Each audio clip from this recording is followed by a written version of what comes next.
تكبير تكبير نعرہ رسالت یا رسول اللہ نعرہ رسالت یا رسول اللہ نعرہ حیدری یا علی علیہ حیدری یا علی علیہ صلوا علی محمد وآل محمد اللہم صل علی محمد وآل محمد.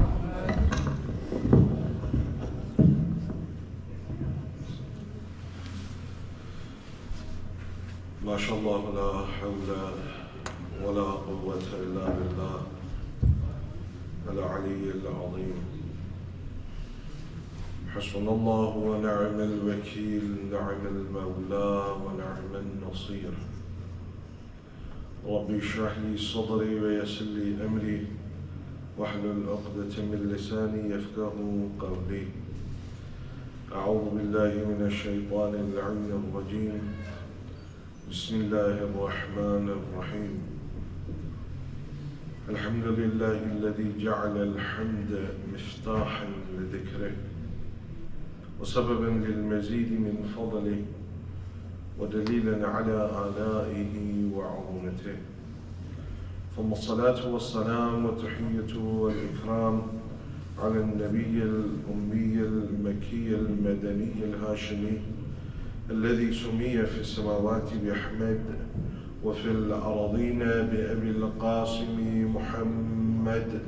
اللهم صل على محمد وآل محمد وعلى آله الطيبين الطاهرين المعصومين الهداة المهديين، سيما أولهم أمير المؤمنين وآخرهم بقية الله في الأراضين، روحي وأرواح العالمين لتراب مقدمه الفداء.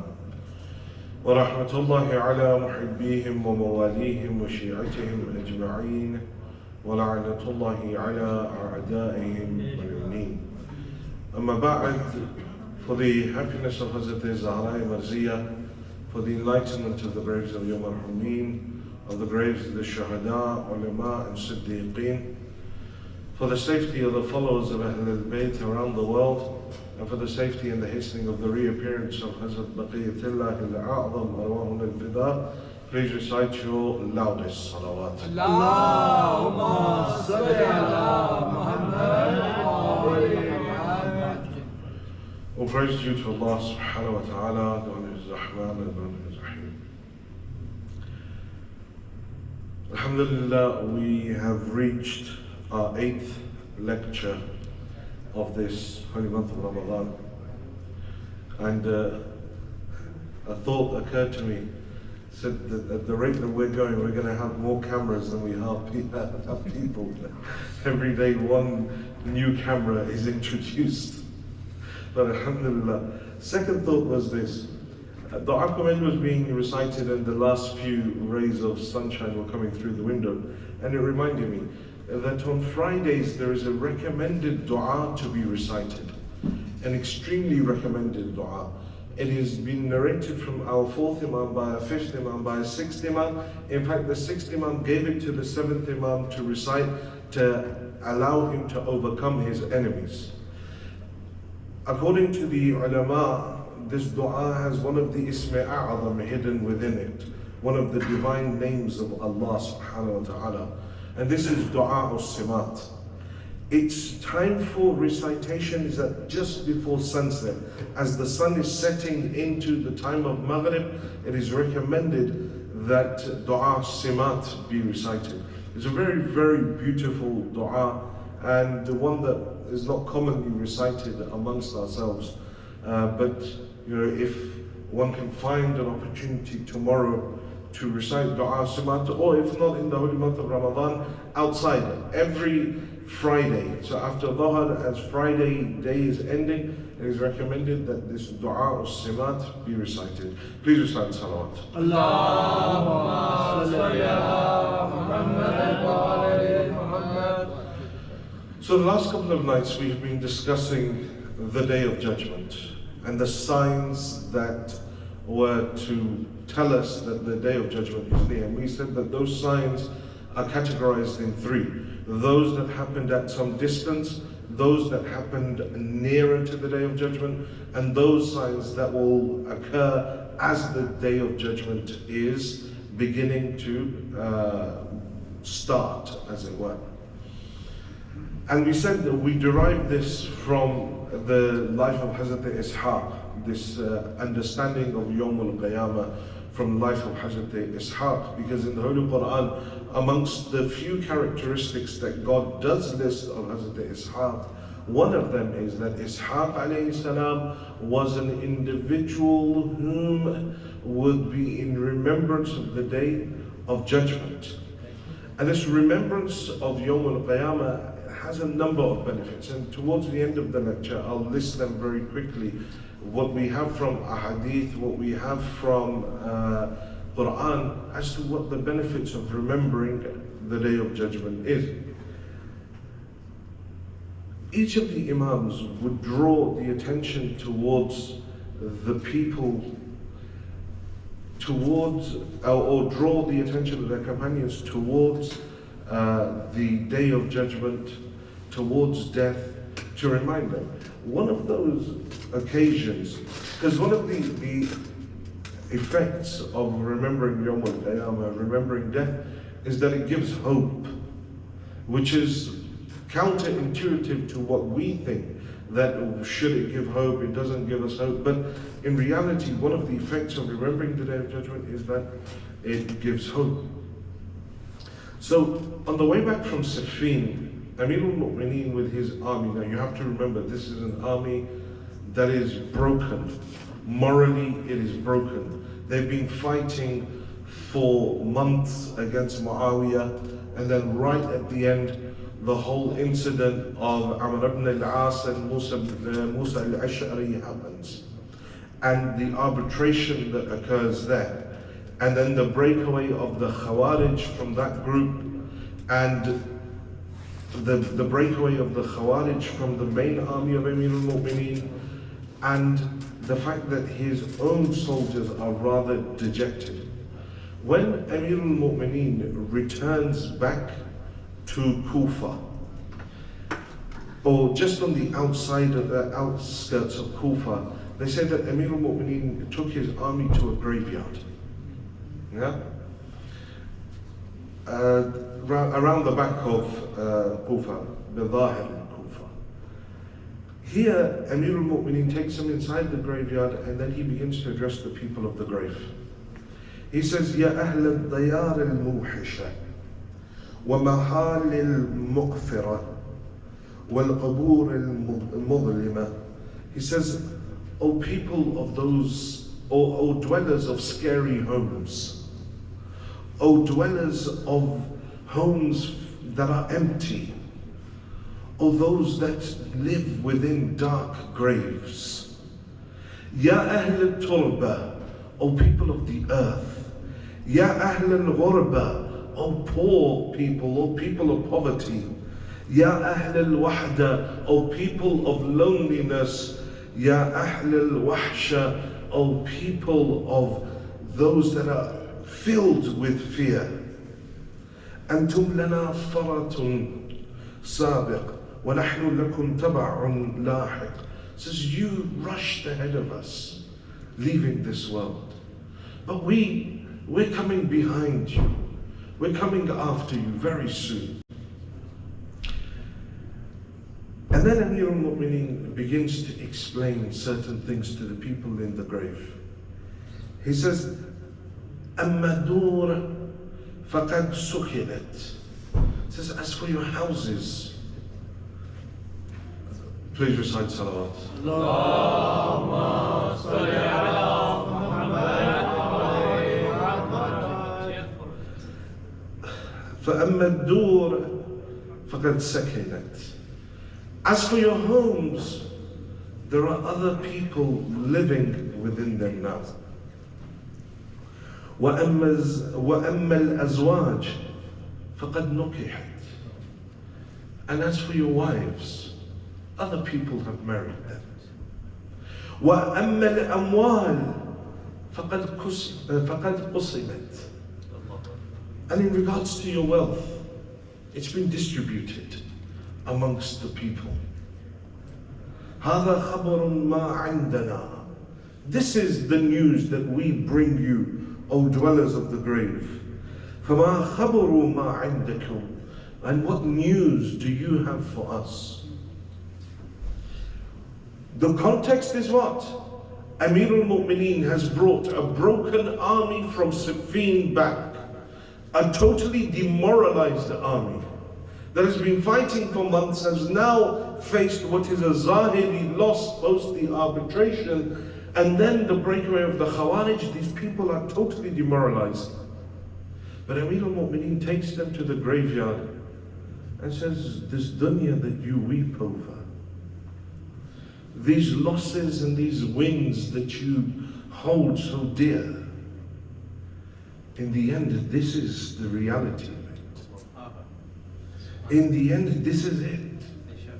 All of these victories that you chase, all of these homes that you make, all of these things that you hold dear, in the end, that home will be lived in by someone else. That wife will be married by someone else. That wealth of yours will be distributed amongst others. And you will be the people of earth, the people of loneliness, the people of darkness, because there will be no one there with you. So he says, this is the news that we bring you. What is the news that you have for us? ثم التفت إلى أصحابه. Says, then Ali turned towards his ashab. And he says to them, أما لو أذن لهم في الكلام. Says, by Allah, if they were given permission to speak, لأخبركم أن خير الزاد التقوى. Says that they surely would have told you that the best treasure to take with yourself from this dunya is taqwa. Nothing goes with you. Sometimes we hear this, but when we look at our lives, do we really believe this? We don't. Do we really ponder over this? All of these things that we are so insistent about, all of these things that we become so attached to, all of it is going to end up leaving us, and there'll be no one there. On that day, when all of the human beings will be taken out from their grave, I said some will be made to stand for 300 years. One with a foot outside the grave, one with a foot in the grave. But then when they're brought forward, in Surah Al-Qaf, verse number 21, Allah subhanahu wa ta'ala says, وَجَاءَتْ كُلُّ نَفْسٍ مَعَهَا صَائِقٌ وَشَهِيدٌ. Says that, and with every person that comes out, there will be two angels, Sa'iq and Shaheed. One will stand in front of them, and the other will stand behind them. Sa'iq and Shaheed, every soul shall come onto the plains of Mahshar with a driver and a witness, with one that is pushing and one that is witnessing. Shaheed will stand in front with the scroll of deeds of this person. Sa'iq will from behind push this person into the plains of Mahshar. One will stop him from doing inkar, the other will stop him from doing farar. وَلَا يُمْكِنُ الْفَرَارُ مِنْ حُكُومَتِكَ. Amir al-Mu'mineen is talking about this moment here. That now I can't go anywhere. If I want to go left, I want to go right, I can't. I can't deny what I have done because he's holding my scroll of deeds in my hand, in his hands. My whole life is there. Imagine all of existence is standing there. By all of existence, it's not just everyone right now. It's everyone from the time of Adam. But it's not just everyone from this universe. It's not everyone from this universe. Imam al-Sadiq salawatullah wa salamu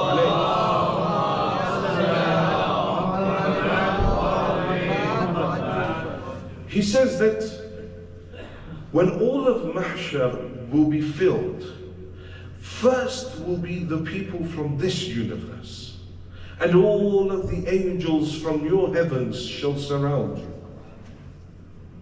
And then behind them, on the outside of them, will be other angels from other universes and beings from other universes. And their number will be greater than yours. In how? In what sense will their number be greater than yours? Says the equivalent, to make you understand how much that population is bigger than yours, the other universe compared to your universe. He says if you were to take a ring and to drop it inside an ocean, that would be the equivalent ratio of your universe versus this second universe. And they will be there. And then the dwellers of the third heaven and the third sky will all gather. And all of them, compared to those of the second universe, their ratio will be, if you were to take a ring and drop it inside of an ocean. That's how populous the third heaven is. And the fourth, exactly the same. And the fifth, and the sixth, and the seventh. All of these beings standing on the plains of Mahshar. And you know what sound will be heard? It will be like the buzzing of bees, just their breathing. Nobody will have permission to talk. Here I love to talk. Here I love to interrupt people. Here I love to make people hear my opinion. Here I love the sound of my own voice. But over there, وَلَا يُمْكِنُ الْفَرَارُ مِنْ حُكُومَتِكَ means that I won't be able to speak out of my own choice. No word will come out from my mouth. I'll be dragged and pushed from my grave, an angel in front of me, an angel behind me. And people will be driven in groups. The mu'mineen, the pious, their faces will be luminous on that day. So illuminated that wherever they look, it will illuminate the path and the ground in front of them. They will ride in on camels of light. They will be given clothing of light to wear. They will have an entourage of angels that surround them, that announce their arrival into the plains of Mahshar. They'll be taken to a shaded area to sit and to view what has happened, what is happening. And while they wait, there'll be a dinner service. Food from heaven will be brought to them and served to them. You sit and eat. Watch what we do with the rest of them. What we do with the rest of them. Mu'adh bin Jabal, the companion of the Holy Prophet, he comes to him and says, Ya Rasulullah, I don't understand this ayah of the Holy Quran, where it says, يَوْمَ نُفِخَ فِي الصُّورِ فَتَأْتُونَ أَفْوَاجًا. That, and when we blow the trumpet, the people will come, fawj, will come group after group. Ya Rasulullah, what is meant by this group after group? The Holy Prophet says, Ma'ad, there will be a group of people that will be brought in the form of monkeys. Remember, this is the realm of tajassumul a'mal. Not only do your a'mal manifest, but you manifest your actions. Now listen very carefully as to what it is. It says there will be a group that will be brought in the form of monkeys. It says, Ya Rasulullah, what is it that these people did? What is it that these people did in the dunya that today they're being brought in as monkeys? The Holy Prophet says these were individuals who would tell tales of others. These were individuals who would take issues from here and spread them over there. These were those people that would take the stories of one group and share them with another group. Here the punishment, one might think, well, I mean, what's wrong really with being turned into a monkey? But here the punishment is this, that their zahir is a monkey, but internally they're still human. They still think like a human, they still have their human consciousness, just their outward appearance is that of a monkey. Says these people that were brought in as monkeys, these people that were brought in as monkeys are those who would take tales from one place to another, that would spread rumors about other people. Another group, you know, this happened in Bani Israel's time as well. This adab came upon, and it will come again in Akhir-ul-Zaman, in our hadith before the day of judgment. In Akhir-ul-Zaman, people, the direct adab from Allah will return.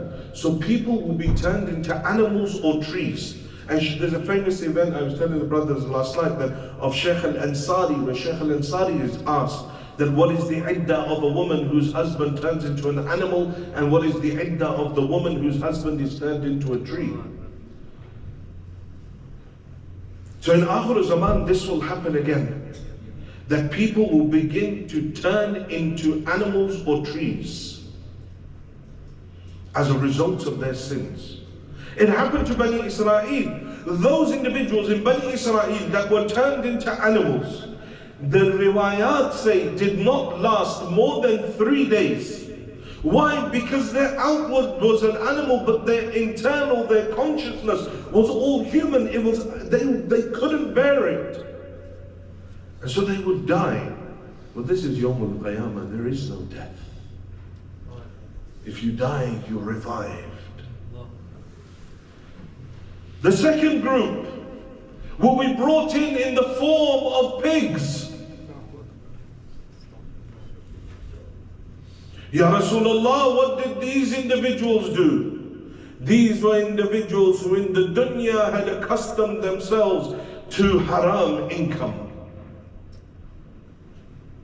Their income was not halal. They would lie and they would cheat to get money. They would hide and they would deceive in order to increase their bank balance.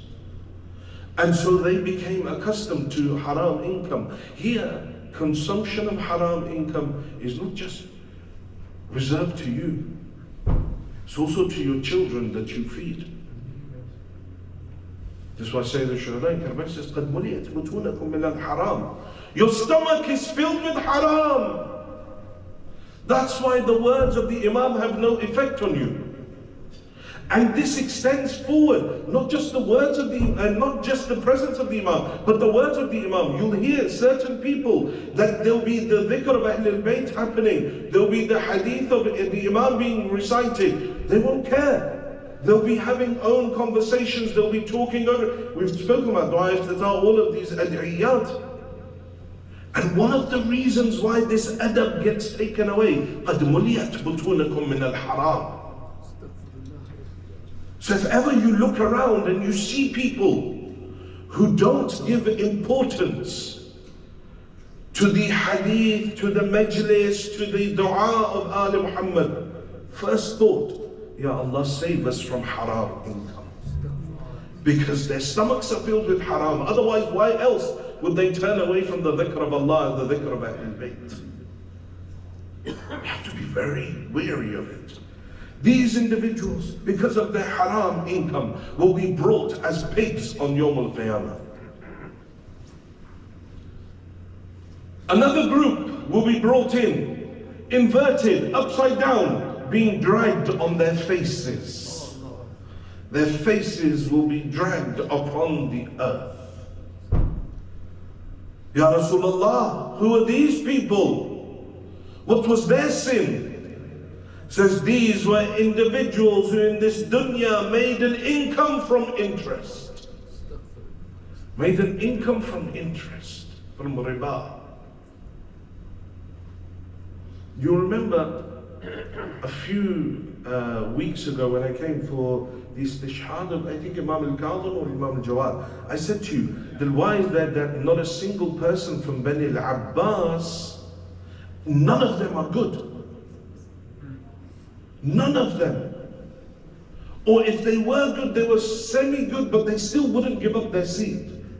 What was the block?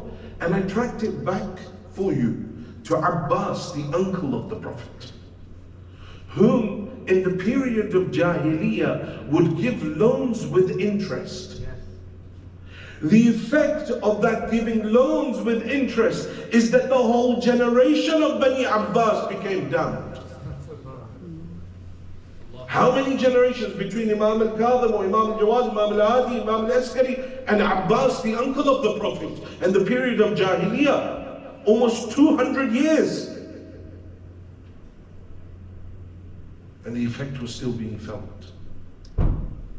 One morsel of interest, one dirham of interest consumed will affect 8 generations. The disease will enter into 8 generations. And then consuming 1 dirham of interest. This is a hadith, this is not from me, otherwise, why would I say it? The Imam says the one that consumes 1 dirham of interest, it is as if he has committed zina with his mother in the middle of the Kaaba 37 times. 1 dirham of interest. So Yawm al-Qiyamah, these people will be brought upside down, their faces dragging upon the earth. Prophet says there will be another group. They will be brought in blind. They can't see anything. This one is very important. Very, very important. Says, who are these people that are being raised as being blind on Yawm al-Qiyamah? The Holy Prophet says, Ma'ad, these are those people who gave the wrong ruling in a dispute because they favored one party over the other. There are 2 people fighting, 2 people arguing. I get involved. One side is my friend, one side I sort of know. I get involved, I'm trying to be impartial. I say, look, he owes you, it's okay, let it go, please, for my sake, whatever it is. I let it go and I rule in favor of one person. Because I know that. Yawm al-Qiyamah, blind. Will be raised blind on Yawm al-Qiyamah. There are certain individuals whom in this dunya, imagine this, there is an adab. You know when people get involved in arbitrations, you get involved in a dispute. 2 people, let's say, I don't know, this person has lent this person 20 pounds. Yeah? I get involved. Person A has lent person B 20 pounds. Now person B is not paying back person A. I get involved.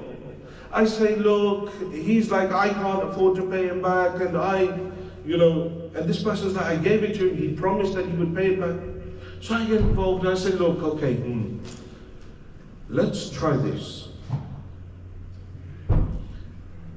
Why don't you come to a compromise? Yeah? Come to a compromise. He can't pay you 20. Please recite salawat.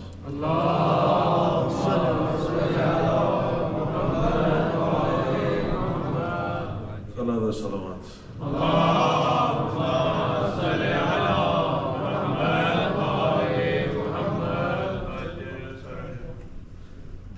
So I'm in the middle of a dispute. There are individuals. I said to him, look, why don't you have a compromise? He can't pay you the 20. You just pay him, just take 10 and finish this matter off. And this person says, okay, fine. I'll take 10 and that's it, finished. You know on Yawm al-Qiyamah who's going to get caught? Me. Says, who are you to knock down the haqq of this person? His haqq was £20. Who are you to get involved in an arbitration and reduce his haqq? Now you will pay. You will pay. Haqq al-Nas is huge.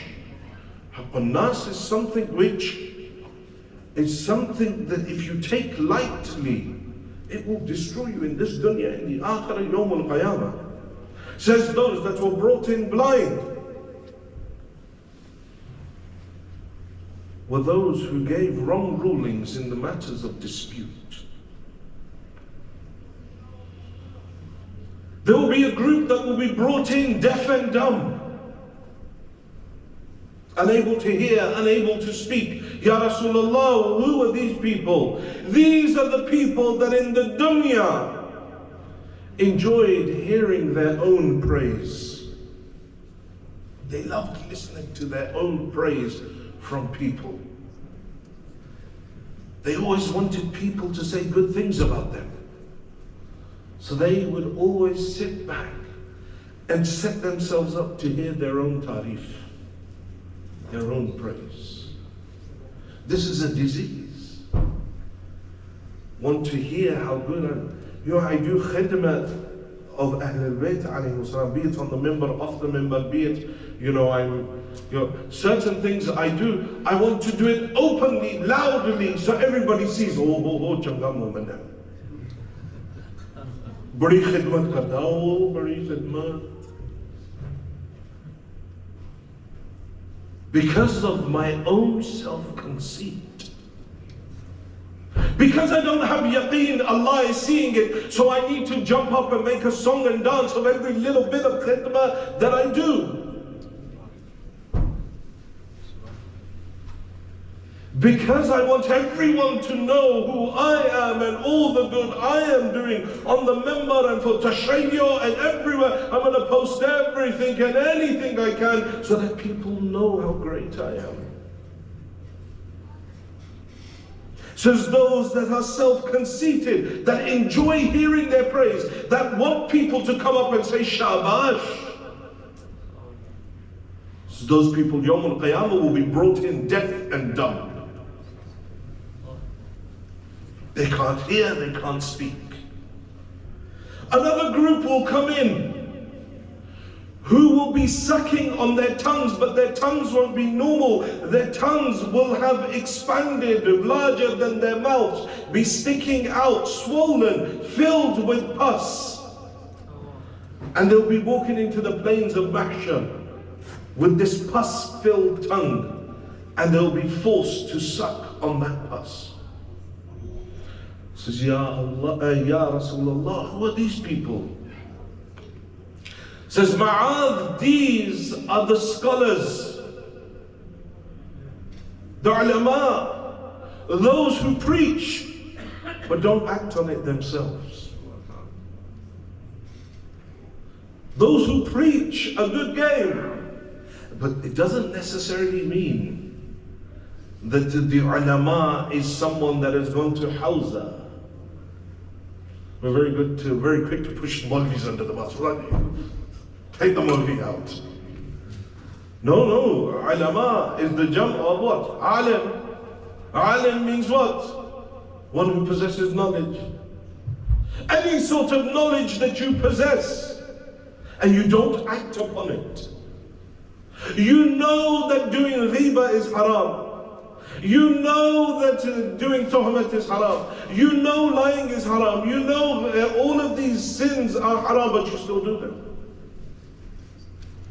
You know that your cousin is not your mahram, but you still go and shake her hand. You still go and embrace her. You still go and laugh and joke with her. You know, but you choose not to act. Those who choose not to act, their tongues will be pus-filled and they will be brought into the plains of Mahshar. There will be a group of people who will be brought into the plains of Mahshar, no hands, no feet. They will be carried in and placed on the burning earth. They can't get up. They have no hands, they have no legs. Ya Rasulullah, what is their crime? Says these were the people in the dunya that would inconvenience their neighbors.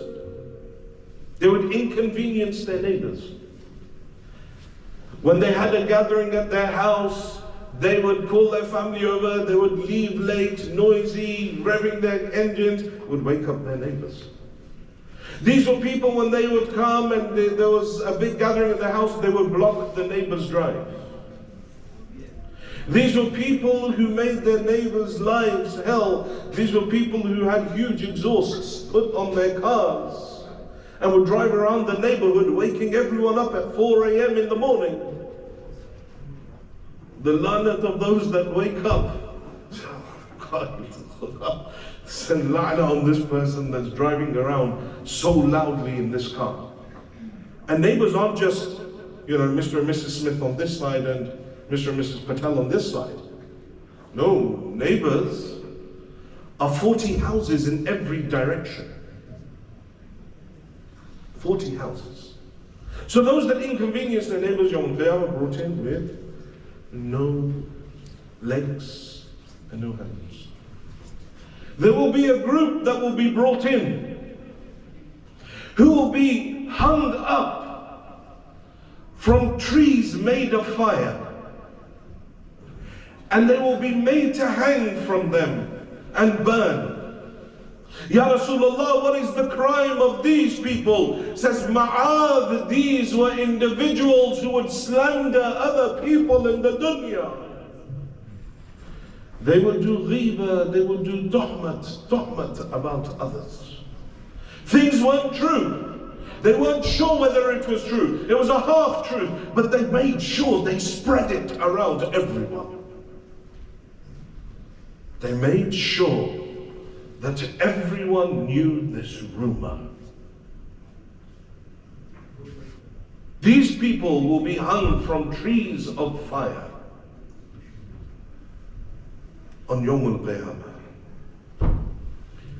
The eighth group, Ya Rasulullah, who are they? He says the group will be brought in, that they will smell so bad, there's such a stench will be coming from their body, that the people who are being punished will forget their punishment and say, Ya Allah, these people smell so bad, can you move them away from us? Ma'adh says, Ya Rasulullah, who are these people? Rasulullah says, Ma'adh, these were the people that didn't pay their khums and their zakat in the dunya. We'll talk about this more at another time. Today I'm going to finish early because the committee have a few things to say. Last group that is brought in. Rasulullah says that there will be a group that will be brought in that will be covered in tar from head to toe. Boiling tar, stuck to their bodies. They're screaming. Ya Rasulullah, what will be the crime of these people? Says these were those people that were arrogant in the dunya. Those people that were arrogant in the dunya. We spoke at length yesterday how that arrogance manifests in different actions. Those that are arrogant will be brought in this way. There's other narrations that we have. Those that will be brought in deaf and dumb. Some other narrations say it will be the musicians. Those people who like to play musical instruments and those people who sang songs.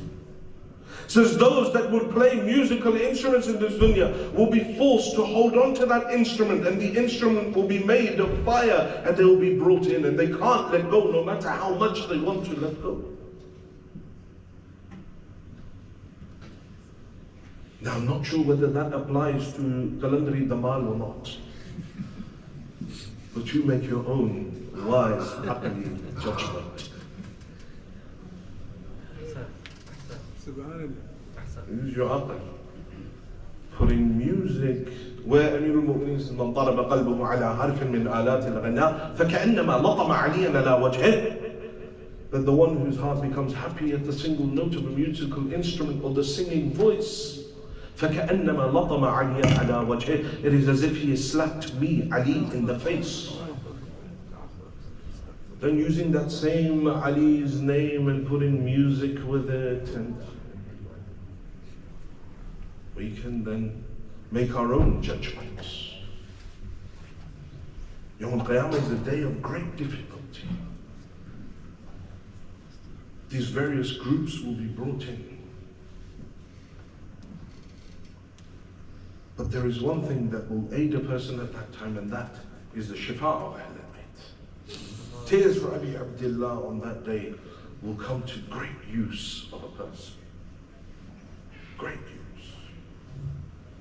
As the Holy Prophet was given the khutbah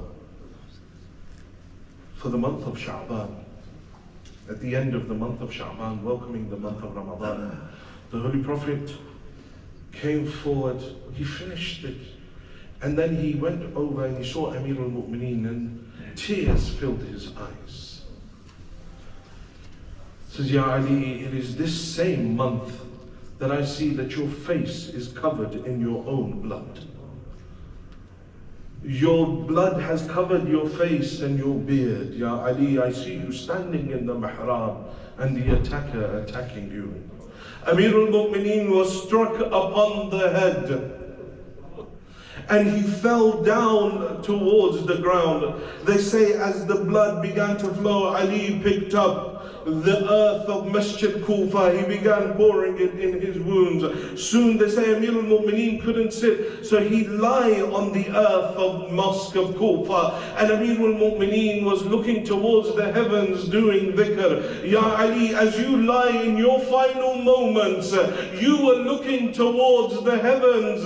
You were doing the dhikr of Allah. But Ya Ali, come to Karbala and see your Hussein as he lies on the earth of Karbala. And now Abu Abdullah isn't looking towards the heavens. Do you know why? Amir al-Mu'mineen looked towards the heavens because his heart was at ease. He knew his Hassan was there. He knew his Abbas was there. He knew that his Ali Akbar, he knew that all of his family members were there. But in Karbala, Hussein alayhi salam, when he lands on the earth of Karbala, your Imam says in Zalat Nahiya, he says, oh Imam, when you lied upon the earth, تُدِيرُ طَرْفًا خَفِيًّا إِلَىٰ رَحْلِكَ وَبَيْتِكَ.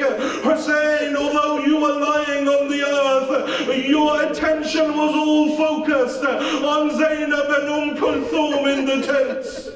ألا لعنة الله على القوم الظالمين وسيعلم الذين ظلموا أي منقلب ينقلبون إنا لله وإنا إليه راجعون. Pray to Allah subhanahu wa ta'ala to forgive our sins. We pray to Allah subhanahu wa ta'ala to forgive the sins of our parents. We pray to Allah subhanahu wa ta'ala to keep safe the Shia of Ali Muhammad around the world. We pray to Allah subhanahu wa ta'ala to hasten the reappearance of the Imam of our time and allow us to be amongst his true muttabi'in, his true waiters. For the acceptance of these du'as and any of the du'as that your brothers and sisters have brought, please recite three of the loudest salawat ala Muhammad wa ali Muhammad. Allahumma salli ala Muhammad wa ali Muhammad. Allahumma salli ala Muhammad wa ali Muhammad. Allahumma salli ala Muhammad wa ali Muhammad. And now I would like to call up Uncle Rana Ishraq. So can we please welcome him with another Sallu ala Muhammad wa ali Muhammad.